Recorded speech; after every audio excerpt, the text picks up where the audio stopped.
Baik.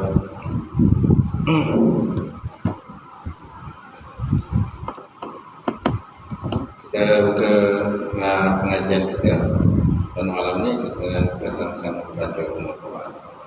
Ila hadratin Nabi Muhammad Mustafa Rasulullah sallallahu alaihi wasallam wa ala alihi wa sahbihi wa Fatihah. A'udzu billahi minasy syaithanir rajim. Bismillahirrahmanirrahim. Alhamdulillahi rabbil alamin. Ar-Rahmanir Rahim. Maliki yaumiddin. Iyyaka na'budu wa iyyaka nasta'in. Ihdinas siratal mustaqim, siratal ladzina an'amta 'alaihim ghairil maghdubi 'alaihim waladdallin. Amin. Assalamualaikum warahmatullahi taala wabarakatuh. Alhamdulillahilladzi rassala rasulahu bil huda wa dinil haqq liyudhhirahu 'ala dini kullihi walau karihal musyrikun. Asyhadu an la ilaha illallah wahdahu la syarika lah wa asyhadu anna Muhammadan 'abduhu wa rasuluh. Allahumma shalli wa sallim 'ala sayyidina wa nabiyyina wa habibina wa maulana Muhammad imamil muttaqin wa qadil al-jahilin wa ala alihi wa sahbihi wa man da'a bi da'watihi sanna bi sunnati ila yaumiddin. Rabbi shrah li sadri wa yassir li amri wa hlul 'uqdatam min lisani yafqahu qawli. Subhanaka la ilma lana illa ma 'allamtana innaka antal alimul hakim. Wala hawla wala quwwata illa billahil aliyyil azim. Qala Allah Subhanahu wa ta'ala fil Qur'anil Karim, a'udzu billahi minasyaitonir rajim. Bismillahirrahmanirrahim. Wattaqu fitnatan la tusibanna alladzina zalamu minkum khassah wa 'alamu anna Allaha syadidul 'iqab. Shadaqallahul azim. Maksudnya takwa kamu akan pada bencana yang akan berlaku, tidak akan terkena kepada orang yang zalim di tanah kamu saja, tapi mengenai kepada semua. Wa alamu anna Allah syadidul iqab, dan ketahui dan ketimu sesungguhnya Allah Ta'ala itu maha keras balasan sisa azabnya. Wa qala Nabi sallallahu alaihi wasallam, salasatun man kunna fihi wajada halawatal iman, ayakun Allah rasuluhu ahabba ilaihi mimma siwahuma, wa hiya ayyuhuma hadani dunya wa ayyuha ya'udahu ma'alahu sabillana. Maksudnya tiga perkara barang siapa dalam dirinya terdapat tiga perkara mendapat kematian. Bahawa Allah Ta'ala dan Rasulnya itu lebih dikasih, mendapatkan kasih kepada selain daripada kedua. Yang kedua, bahawa tiadalah dia berbicara soal itu melainkan ceritanya karena Allah. Dan yang ketiga, bahawa benci kembali kepada kekufuran, bagaimana benci dimasukkan dalam akidah. Alhamdulillah. Mati silakan Pak Imam Alhamdulillah. Kemudian masih dan proses masih dan jemaah mukminin mukminat taala. Alhamdulillah. Jadi kita bersyukur kepada Allah Subhanahu wa taala kerana dengan limpah dunia kerahmat daripada Allah. Tuan-tuan dan puan sekali lagi kita akan bersama malam ini insya-Allah untuk kita sambung kitab Asas Akidah malam ini sampai muka surat kita. 15 hukum syara'. Baik. Lihat muka surat 15 hukum syara'.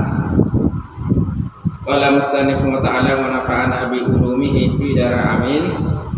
Hukum syara' yaitu menetapkan atau menafikan sesuatu dengan berpandukan syara', yaitulah Quran dan hadis Rasulullah sallallahu alaihi wasallam. Itu dikatakan hukum syara' lah.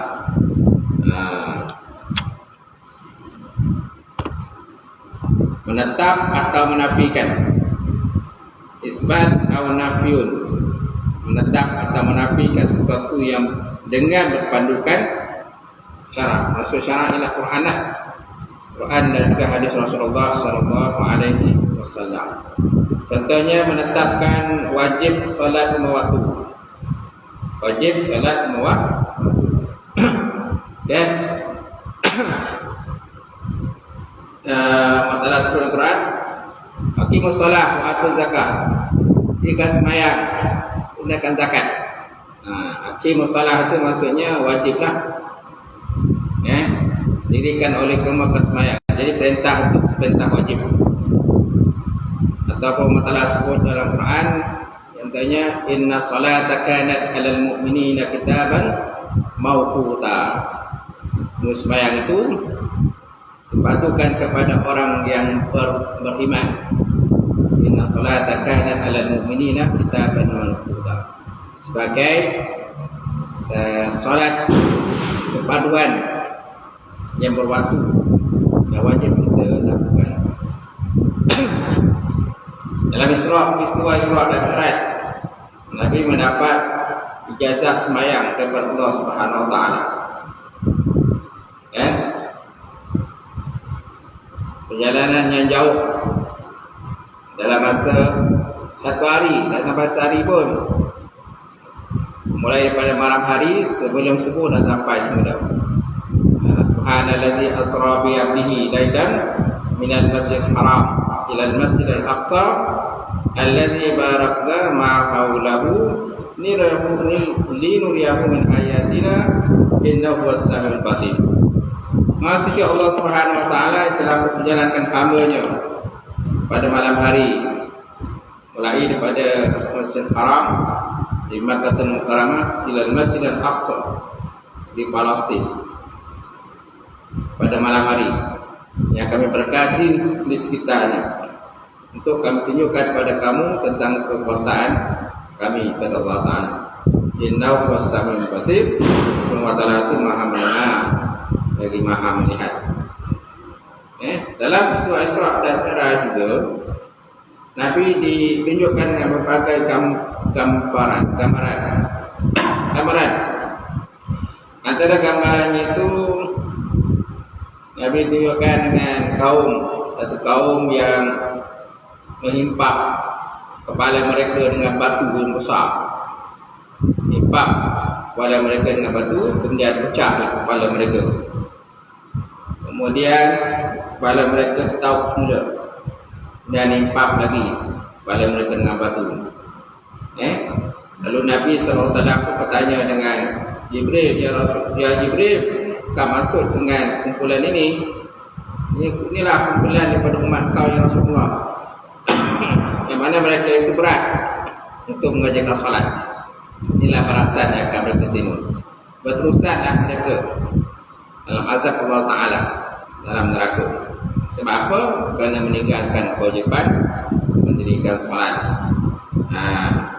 Dan salat juga antaranya sebagai penanda aras.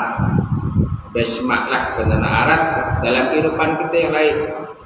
Sebab kalau dalam salat pun kita berjaga dengan baik, menghormati waktu, mana kita jenis orang disiplin lah. Orang tak salat ni kita tak disiplin.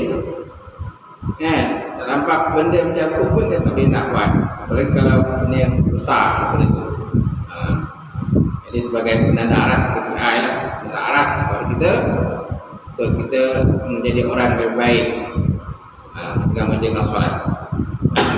Kemudian minum haram. Innamal khamru wal maisir rijsun min amali syaitan. Semuanya arak, judi, dan nasib kan. Wal ansab, dan juga beri makan kepada patung berhala lah. Ini juga termasuk dalam perkara keji yang terang oleh Islam. Allah Ta'ala telah mengharamkan arak.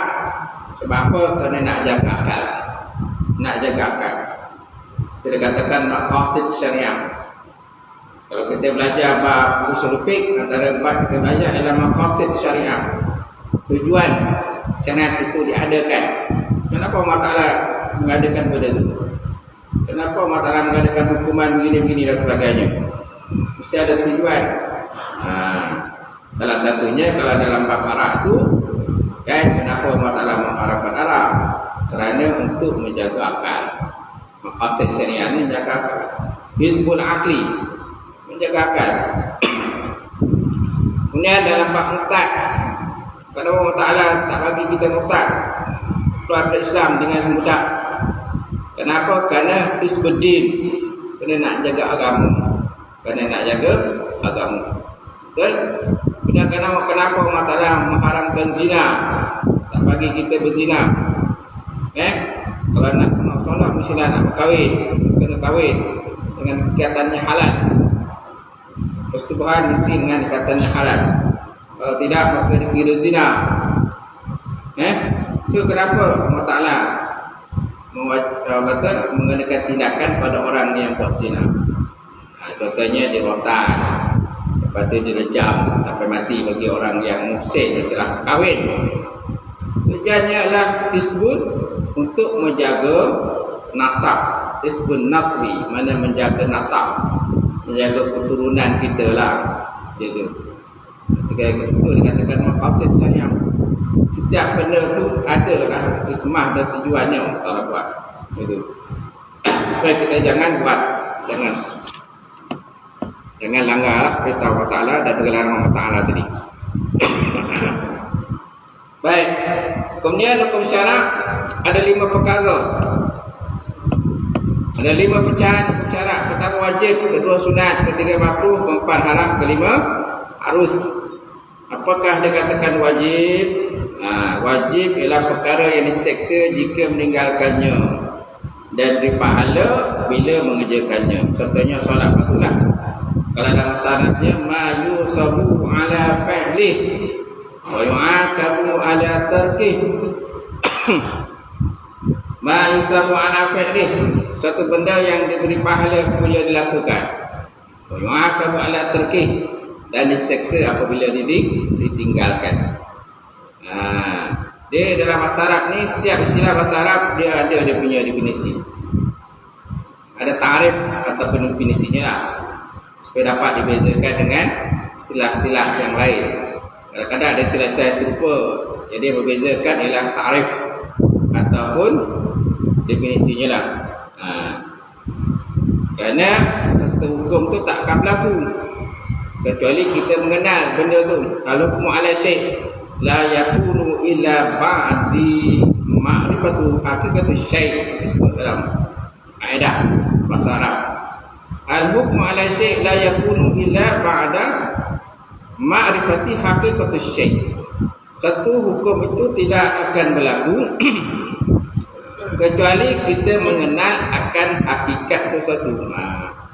Al-hukmu ala syai' la yakunu illa ba'da ma'rifati haqiqatu syai'. Satu benda tu tak akan berlaku, tak boleh kita nak buat, tak boleh kesimpulan tak boleh nak buat kecuali kita mengenal hakikat sesuatu. Hakikat maksudnya definisi dia lah. Definisi dia tahu. Okey, solat dari segi bahasa dengan istilah apa beza dia kan? Solat dari segi bahasa contohnya doa. Solat dari segi istilah ialah sesuatu benda yang dimulai dengan takbir dan disudahi dengan salam, kan beza kan? Beza, maknanya setiap kalimat bahasa Arab tu dia ada istilah-istilah dia untuk nak bezakan dengan sama ada segi logah dia ataupun dari segi syarak gitu. Kemudian yang kedua sunat. Sunat beri pahala jika mengerjakannya dan tiada diseksa apabila meninggalkan. Contohnya menderma kepada fakir miskin. Menderma kepada fakir miskin. Kalau di segi bahasa Arabnya ma yusabu ala fa'lih wa la yu'aqabu ala tarkih. Satu benda yang dipahala bila lakukan dan tidak diseksa apabila ditinggalkan. Cuma sunat adalah pecahan-pecahan sunat.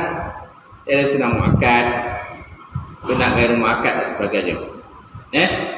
Pembahagian sunat ni ada lah. Kalau kita belajar usul fiqh, dia setiap hukum 5 dia ada pecah-pecahan lagi. Dia pecahkan lagi, kecil-kecil lagi lah. Gitu. Wajib punya tu juga. Dia ada wajib aini, ada wajib kifai. Sunat, ada sunat muakkad, ada muakkad dan sebagainya. Ada pecah-pecahan dia. Contohnya menderma kepada fakir miskin. Hukum sunat lah. Dalam bab menderma ada 2 kan. Menderma ada 2 atau bersedekah ada 2. Satu sedekah wajib, satu sedekah sunat.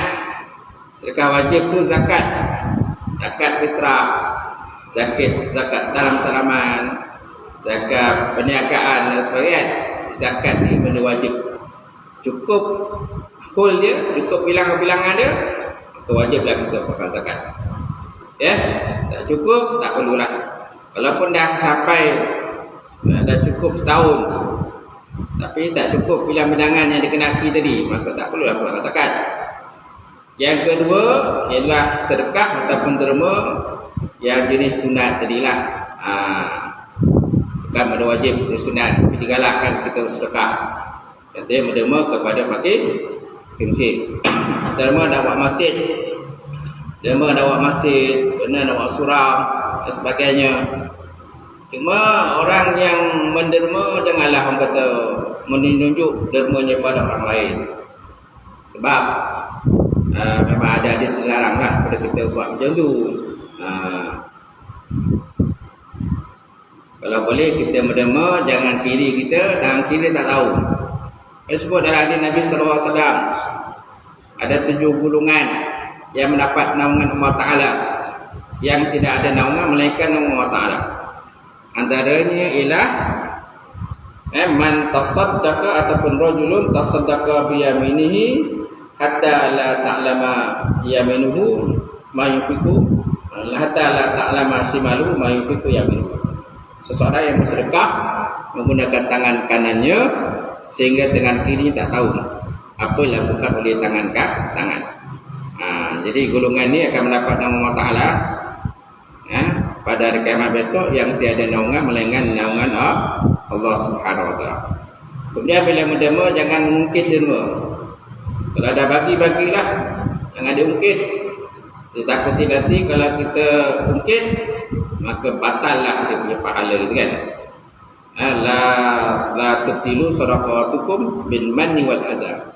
Jangan kamu batalkan sedekah kamu itu dengan mengungkit-ungkit pemberianlah. Bagi-bagilah. Betul. Kemudian orang yang ngutip derma pun kena ikhlas juga. Kena ikhlas juga. Macam sekarang ni kutip derma. Itu sebabnya Jabatan Agama minta memantau. Pantaulah sesiapa yang mendapat kebenaran kutip derma nanti. Kena ada buat laporan lah.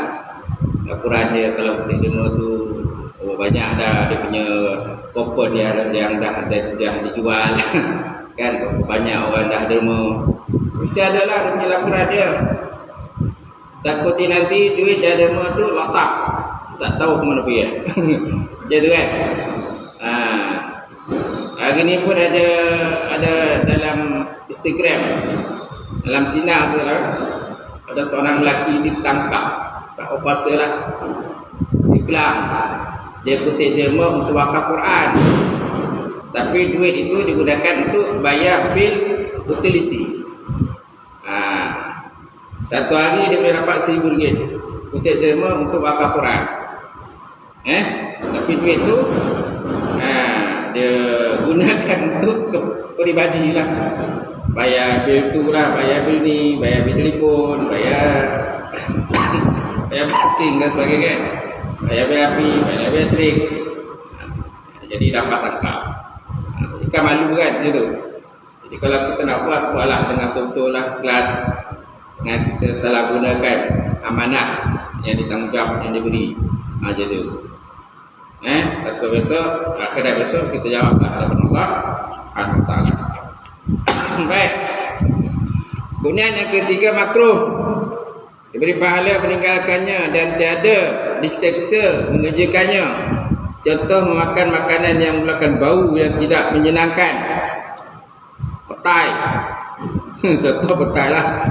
Kan, atau jeruk-jeruk lah, benda-benda ni yang tidak menyenangkan. Makruh. Mana diberi pahala, ditinggalkan.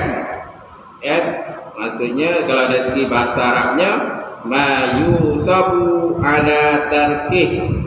Ma yusabu ala tarkih wa la yu'aqabu ala fi'lih. Satu benda yang diberi pahala kalau kita tinggalkan dan tidak diseksa kalau kita lakukan. Tak ada masalah pun lakukan. Sebab Nabi pun ada benda-benda yang Nabi tak buat lah, tapi sahabat buat. Contohnya makan daging tok. Tok tu biawak padang pasir tu. Bukan biawak kita. Bukan biawak yang masuk dalam keban ayam tuan tu. Itu tak boleh. Kan? Itu yang non-Muslim je dia ambil tangkap. Salai dia buat. Dia buat panggang BBQ dan sebagainya. Jadi tuan-tuan jangan pula sama sekali tengok. Oh, biawak ni kan. Boleh makan biawak kan? Tak boleh. Jadi maksud dengan biawak tu ya biawak padang pasir, dikatakan tok, daging tok itulah. Dan ada yang dimakan oleh sahabat dan ada yang dijadikan minyak kan, minyak tok dan sebagainya. Maka kata ubat kuat, tak tahulah. Ubat kuat tu je. Ubat kuat. Okey. Baik. Jadi makruh, dia ada makruh tanzih, ada makruh tahrim. Kemudian haram, disesa mengerjakannya, diberi pahala pada meninggalkannya. Contohnya mencuri, haram. Ma yu'akabu ala fi'li, wa hisabu ala tarki. Suatu benda yang disesa apabila kita buat dan kalau kita tinggalkan, dapat pahala lah. Wa hisabu ala tarki, mana diberi pahala kalau kita meninggalkan. Contohnya mencuri, ini benda haram disebut Allah Ta'ala mandah qat'i lah. Benda qat'i. Sebab dia ada hukum ni, ada hukum qat'i yang memang dah putuskan para ulama memang haram. Ada yang hukum yang haram datang kemudian. Dia asalnya tak haram, tapi kemudian dia datang haram tu kemudian. Kita katakan haram aridi. Contohlah dalam bab muzik lah. Muzik asalnya harus. Bab muzik harus. Kan? Ialah hiburan kan. Siapa tak suka hiburan? Semua suka hiburan. Kalau rumah kita kalau tak ada nyanyi lagu tu kan, dalam radio tak bunyi tu, mulalah boring kan. Boring, tak ada apa pun. Dia buka lah lagu kan.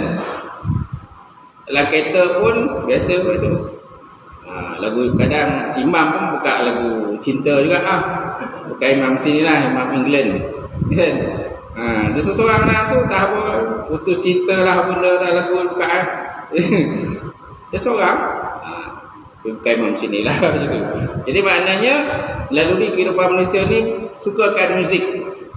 Jadi hukumnya harus. Tetapi kenapa dia haram? Haram datang kemudian. Sebab ada pencampuran lelaki perempuan, adanya minum-minum arak, kan? Apa muzik-muziknya tu dalam kata memuja syaitan dan sebagainya. Jadi dia dah haram lah. Walaupun asalnya hukumnya harus gitu.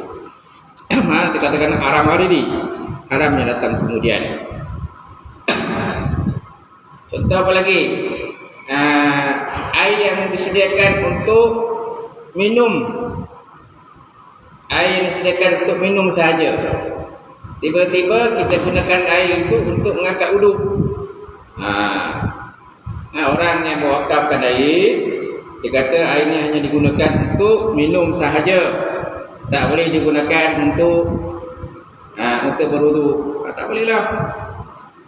Jadi pasalnya hukumnya air itu kan harus kita minum. Tapi sebabkan oleh ada larangan kemudian, larangan daripada minum, tak bolehlah minum. Tak boleh haram tak kau wuduk, tak boleh kat wuduk. Itu dikatakan haram maridi, haram yang datang kemudian. Ataupun air itu hanya digunakan untuk minum sahaja, tak boleh buat balik. Kalau nak minum, minum situ je dalam masjid. Jangan buat balik. Tengok-tengok ada buat balik. Ada pula buat balik kan, tanpa kebenaran daripada pihak masjid. Apa tengok balik, ada anak bini kat rumah lah nak bagi minum. Dikatakan haram maridi, haram datang kemudian. Sebab air itu digunakan untuk di masjid saja, untuk jemaah masjid, tak perlu dibawa balik gitu. Kalau buat balik, minta kebenaran lah. Di mana orang yang wakafkan tadi, kata orang infakkan tadi setuju buat balik. Boleh lah, boleh. Apalagi mungkin ada lebihan-lebihan dan sebagainya.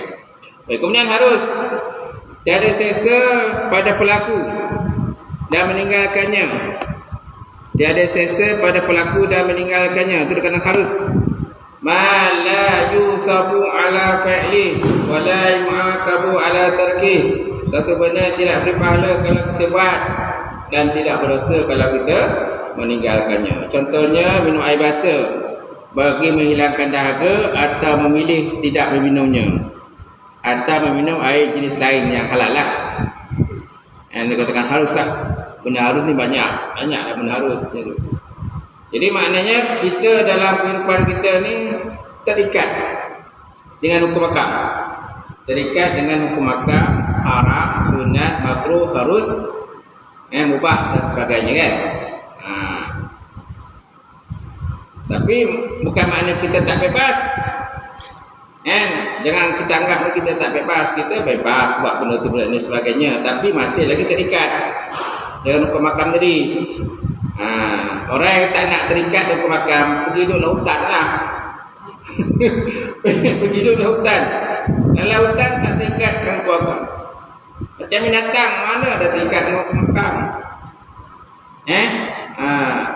Yang gagah dia akan berpuasa lah.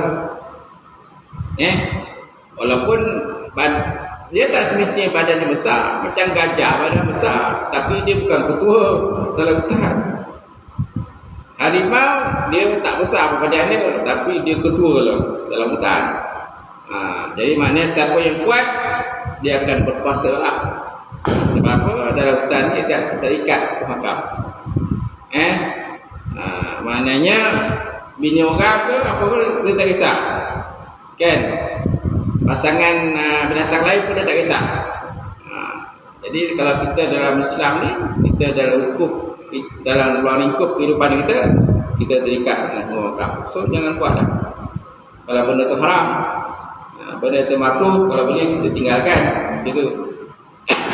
Baik, kemudian ada lagi hukum syarak ni sebenarnya bagi dua.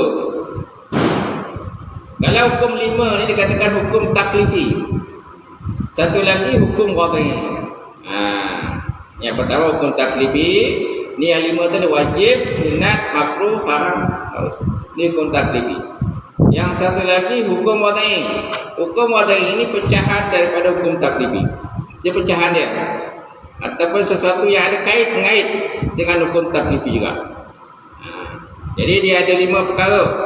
Yang pertama sebab. Yang kedua syarat. Yang ketiga manik, penghalang. Yang keempat sah, yang kelima batal. Okey, yang pertama sebab. Sebab ni dia akan mengait dengan hukum taklifi, hukum syarat. Apakah dikatakan sebab? Sebab ialah sesuatu perkara yang perlu ada untuk membuat sesuatu pekerjaan yang lain. Andainya perkara ini tiada, maka tiada akan ada perkara lain. Itu sebab. Ulang semula, sebab ialah suatu perkara yang perlu ada untuk membuat sesuatu pekerjaan yang lain. Andainya perkara ini tiada, maka tidak akan ada perkara lain. Contohnya gelincir matahari. Gelincir matahari menjadi sebab kepada wajibnya solat. Gelincir matahari menjadi sebab kepada wajib solat. Kemudian apa lagi? terbitnya fajar sidik, terbit fajar kan, maka wajiblah kita mendirikan solat. Apa lagi? Terbenam matahari. Bila terbenam matahari, maka wajiblah kita mendirikan solat maghrib. Atau dia katakan sebab. Sebab. Kerana setiap satu benda itu kebanyakannya ada sebab. Contohnya diri kita sendiri pun. Kenapa kita wujud dalam dunia ni? Sebab masalah kita gitu. Dan sampai itu memang kita ditugaskan untuk mengabdikan diri kepada Allah. Allah Ta'ala wujud bila sebab. Kita ni wujud, al-makhluk wujud bisebab. Kita wujud dengan sebab. Allah Ta'ala wujud bila sebab, tanpa sebab. Sebab Allah Ta'ala ni ada sifat yang wajib dengan Allah Ta'ala ialah Qiyamu Ta'ala bin nafsih. Qiyamu Ta'ala bin nafsih, berdiri Allah Ta'ala itu dengan sendirinya. Apa maksud Qiyamu Ta'ala bin nafsih? La yahtaju ila mahallin wala mukhassis. Tidak berhajat kepada mahallin dan tidak berhajat kepada mukhassis. Apakah yang dikatakan muhallil? Muhallil maksudnya allazi yakunu biha, sesuatu yang berdiri dengannya. Jadi Allah Ta'ala tidak berhajat kepada sesuatu yang tempat dia berdiri. La yataju ila mahallin wala mukhassisin. Maksud berdiri Allah Ta'ala dengan sendirinya, maksudnya dia tidak berhajat kepada tempat berdiri. Yang sebab apa? Sebab dia berdiri dengan sendirinya. Sebab apa? Kerana dia berdiri dengan sendirinya. Sebabkan dia berdiri dengan sendirinya, tak perlulah tempat lain untuk dia menumpang. Yang menumpang ni sifatnya ialah sesuatu benda yang dikatakan sifat. Sesuatu benda yang dikatakan sifat, itulah yang dikatakan sebagai menumpang. Sedangkan Allah Ta'ala ialah zat yang wajib wujud, jadi dia tak perlu menumpang kepada benda lain. Wala muhassis, dan Allah Ta'ala juga tidak berhadap kepada muhassis, maknanya kepada pencipta yang lain yang mencipta dia. Sebab apa? Kerana dia terjadi dengan sendirinya, tidak ada pencipta. Kemudian yang kedua, syarat yang termasuk dalam hukum Allah ini juga ialah syarat. Syarat iaitu sesuatu perkara yang andainya tiada, ia maka tiada atau tidak sempurna perkara lain. Tetapi adanya juga tidak mesti ada perkara lain. Kita tengah syarat. Syarat ialah satu perkara. Syarat ialah satu perkara yang andainya tiada, ia maka tiada atau tidak sempurna perkara lain. Tetapi adanya juga tidak mesti ada perkara lain. Contohnya sempurna tempoh zakat ataupun haul selepas tahun, ia menjadi wajib, syarat wajib kepada mulakan zakat. Andainya tak cukup haul, maka tak wajib zakat kerana tidak mencukupi syarat. Tetapi jika ada haul sahaja, yakni tempoh setahun, tetapi tiada harta, maka tidak pula jadi hukum zakat, tak wajib juga keluarkan zakat. Jadi mana cukup haul ni salah satu persyarat zakat lah. Yang satu lagi bilang-bilangan dan sebagainya. Contohnya kambing berapa bilangannya, kan? Kata lembu berapa bilangannya, unta berapa bilangannya. Cukup bilangan tu maka wajiblah keluarkan zakat. Jadi kalau seandainya cukup haul, cukup setahun, tapi bilangan tak cukup, okey, maka tak wajib juga keluarkan zakat. Tapi kalau seandainya cukup haul, cukup syarat, cukup bilang-bilangan je, maka wajiblah dikeluarkan zakat. Itu dia katakan syarat. Syarat. Syarat berbeza dengan rukun. Syarat berbeza dengan rukun. Syaratnya kebiasaannya di luar, al-kharij. Sedangkan rukun ni dalam. Rukun adalah di dalam, tak berbunyi lagi dah. Macam tu. Ya, betul. Saya betul.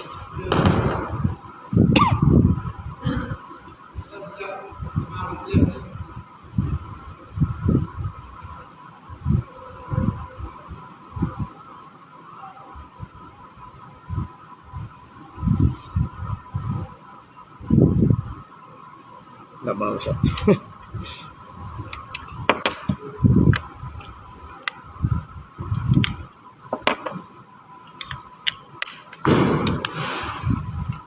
Okey. Okay, baik. Ini maknanya syarat perbezaan rukun. Katalah solat dia ada syarat dan rukun. Syaratnya biasanya di dalam ibadah. Apa rukun biasanya di dalam? Mana dah masuklah ibadah tu barulah kita jumpa rukun. Kemudian syaratnya biasa di luar. Sebelum solat kita akan jumpa syarat-syarat untuk solat. Atau beza syarat dengan rukun lah. Itu. Haji tu juga kan? Kita ada rukun haji, ada syarat sah haji, kan? Kadang-kadang benda tu bergabung sekali lah. Bergabung sekali. Gitu. Kemudian manik. Yang ketiga yang termasuk dalam wadhi ila manik. Manik maksudnya penghalang. Mim alif nun ain manik. Bukan manik tu kecil-kecil tu. Tu lain. Tu manik lain ya. Ni manik ni penghalang ataupun penegak. Iaitu suatu perkara yang adanya ada maka akan tiada. Atau terbatal perkara lain. Tetapi tak semestinya tiadanya penghalang itu akan ada perkara yang lain. Contoh haid bagi wanita. Haid itu menjadi penghalang kepada wajibnya solat kepada kaum perempuan. Maka lazim daripada ada haid itu maka tiadalah hukum wajib solat. Tetapi tiada lazim ada hukum wajib solat itu manakala tiada haid. Betul? Semula contohnya haid dia menjadi penghalang kepada wajib solat kepada golongan perempuan.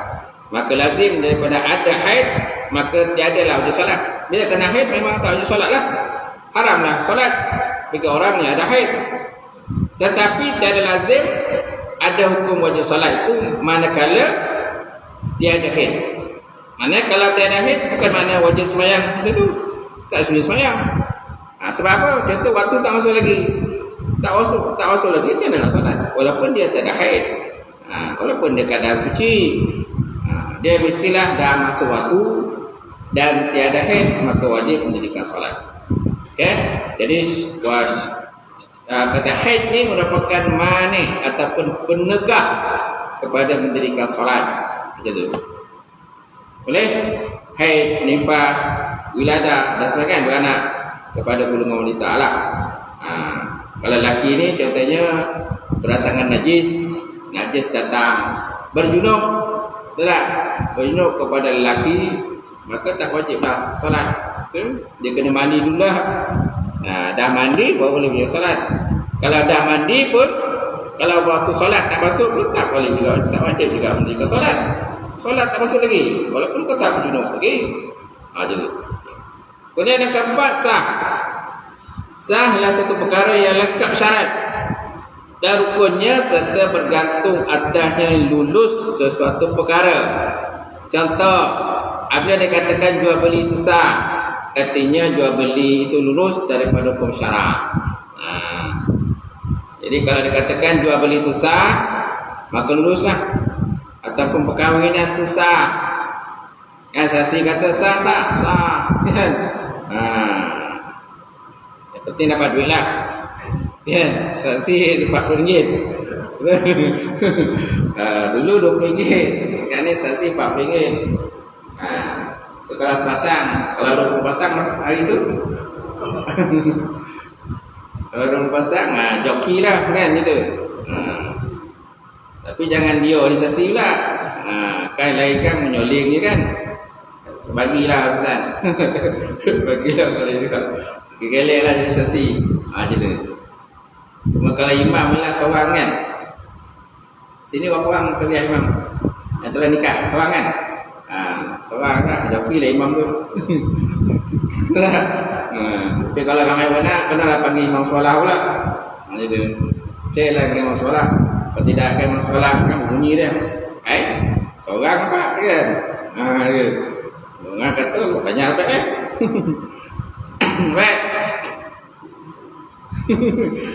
Itu pun kena arahan lah. Imam sekolah pun kena ada arahan. Kalau tak ada arahan, dia pun tak boleh masuk pokok orang. Marah kan? Itu. Kok masuk pokok orang ni? Baik. Jadi apabila dikatakan jual beli sah, artinya jual beli itu lurus daripada syarak. Sekali lagi maka haruslah orang yang membeli itu memakai atau menggunakan barang yang dibeli itu, dan harus juga penjual memiliki harga jualan barang tersebut.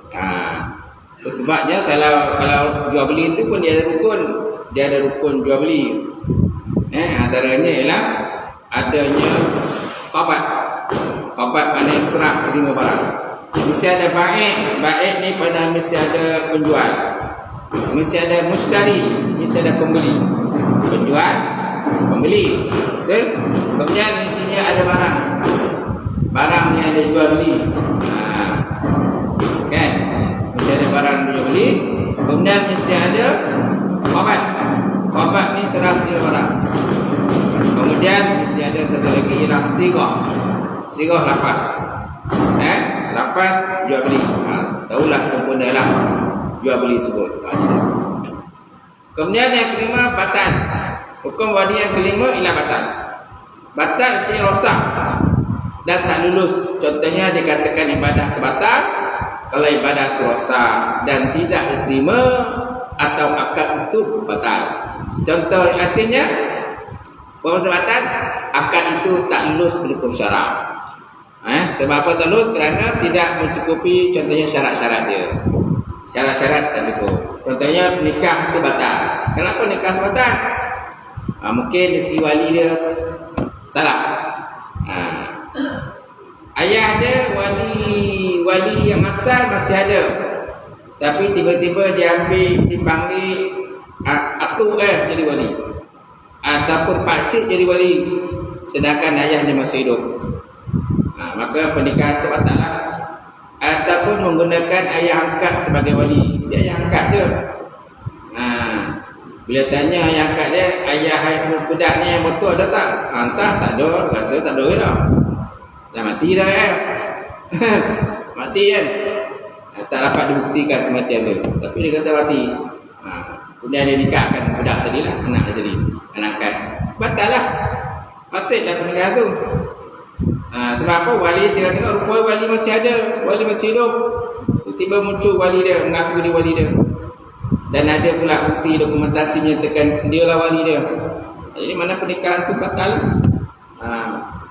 Kenalah kata difarakkan perkahwinan itu, pasangan tu naklah dipisahkan dan kenalah buat akad nikah yang baru. Untuk nikah yang batal. Baik. So pecahan hukum syarak tadi dia ada dua, hukum taklifi dan hukum wadai. Cuma dalam kitab ni, asal akidah ni dia hanya bagi hukum taklifi je. Saya tambahlah. Dia tak ada hukum wadai. Yang kedua tadi hukum wadai.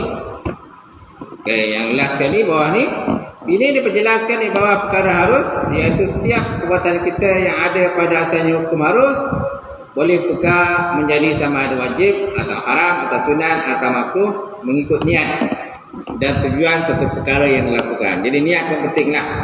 Niat pun dapat membezakan antara benda yang wajib ataupun sunat. Umpamanya berjalan tu punya harus. Berjalan punya harus. Jika berjalannya hendak untuk ilmu yang fardu ain, maka berjalan tadi dikira wajib. Dikira wajib pula dah. Kerana hukum masak jalan, sunat je. Harus je. Makan je kan, makan hukumnya harus. Makan hukumnya harus. Tapi kalau dah lapar, boleh bawa kematian, wajib makan. Jangan tak makan. Jika jalannya hendak membuat perkara yang haram, maksiat, maka jalannya adalah haram. Jika jalannya hendak buat perkara yang sunat, maka sunatlah ia. Begitu juga hanya jika buat perkara yang makruh. Buat perkara makruh, maka makruhlah juga. Okey, tuan sekadar itulah apa perbincangan kita malam ni. Mudah-mudahan dengan sedikit perbincangan pasal malam ni, insya-Allah akan menambahkan pengetahuan kita. Bising lah bunyi, kuntam. Cina kan? Macam tu. Ada yang kayu sekali? Tak ada tempat kayu? Bismillahirrahmanirrahim. Alhamdulillah Rabbil Alamin. Wassalatu wassalamu ala syafi'il mursalin wa ala alihi washabihi ajma'in. Allahumma zidna ilman nafi'an wa qina shalihan wa amalan mutaqabbalan wa halalan wa barakatan katsiran wa sallallahu ya alim. Nawlana qulubana min nuri ma'rifatika wa ta'ala ta'alifin. Allahumma faqina fi din, Allahumma faqina fi din. Allahumma ja'al hadza jamal marhuma wa tafarraqana min ba'dihi tafarraqan ma'suma. Rabbana atina fid dunya hasanah wa fil akhirati hasanah wa qina adzabannar. Subhana rabbika rabbil izzati amma yasifun wa salamun 'alal mursalin. Alhamdulillah. Taqabbalallahu minkum.